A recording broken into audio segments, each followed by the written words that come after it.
ভালোবাসার ভালো লাগার বন্ধুরা, ভিডিওটার ক্যাপশন যদি দেখে থাকো দেখেই গেছো, ইতিমধ্যে বলেছি ফাঁকিবাজি রেসিপি। ফাঁকিবাজি না করে কি করব বলো? সংসারের এত কাজ থাকে, এটা সেটা করতে করতে মনে করো যে সময় পাওয়া কঠিন। ঘুম থেকে উঠেই তাকে চিন্তা করতে হয় বাকি কাজগুলো কি করে শেষ করব। তারপরে না রান্না বান্না। আর আমার ছেলের মতো যদি একটা সুপুত্র থাকে তাহলে তো হয়ে গেছে কাম। নিজের বিছনাটাও সে এখনো গোছাতে পারে না, সব কাজ আমাকেই করে দিতে হয়। আরে আর আর বলো না, আমার সাহেবের তো ঘর এলোমেলো দেখলে মাথায় আগুন উঠে থাকে। এই জন্য ঘুম থেকে উঠে আগে চিন্তা ভাবনা করে ঘর দর পরিষ্কার করে নিতে হয়। ভাবলাম কাপড় চোপড়গুলো এলোমেলো রয়েছে, গোছায় নেই। তারপরে কাপড় চোপড়গুলো দেখো আমি আলমারিতে গোছায় নিচ্ছি, কারণ একটু যদি এলোমেলো থাকে তার মাথা যে এত গরম হবে, পুরা ঘরটাই মনে করো যে গরমে গরম হয়ে যাবে। সংসারের কাজ তো এমন একটা জিনিস, সারাদিন করলেও সেটা পুরায় না। একটা শেষ না করতে আর একটা অর্ডার। ছেলের অর্ডার আসলো, মা চা বানাও। তার জন্য তাড়াতাড়ি করে চা বানাইলাম। সংসারে একা মহিলা মানুষ হলে যা হয়, সংসারে সব কাজ তো নিজেকেই করতে হয়। রান্না করব এখন থেকে থালা বাসন ধুই নেই, রাত্রে সব জড়ো হয়ে আসে, তাড়াতাড়ি ধুয়ে নিলাম। বসে একটু চা খাচ্ছিলাম, ছেলের অর্ডার আসলো, মা পিৎজা বানা দাও, কলেজে নিয়ে যাব, তাড়াতাড়ি বানাই দাও, আমি ওইটা নিয়ে যাবো আজকের টিফিনে। কি আর করার, উপায় না পেয়ে তাড়াতাড়ি ঝটপট ছেলের জন্য পিৎজা বানালাম। যারা পুরো ভিডিওটা দেখছেন তাদেরকে অসংখ্য ধন্যবাদ সাথে থাকার জন্য।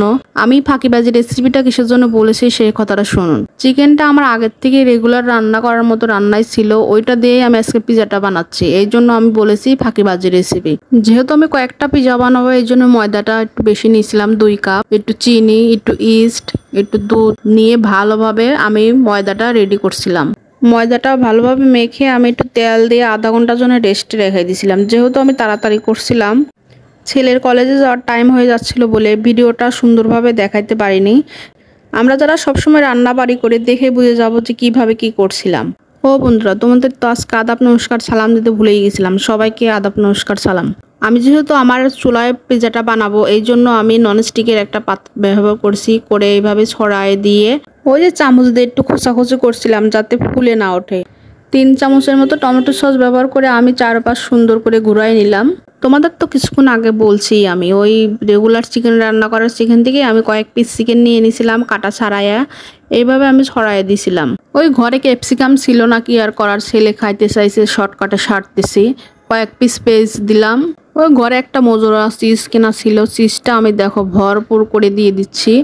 ভালো করে ঘষে ঘষে বের করার চেষ্টা করছিলাম, করে মোজোলা চিজটা আমি ভালোভাবে দিয়ে দিলাম। ছেলে আবার বলছে স্পাইসি স্পাইসি খাবে, সেই জন্য আমি আবার চিলি ফ্লেক্সটা একটু ভালোভাবে দিয়ে দিচ্ছি।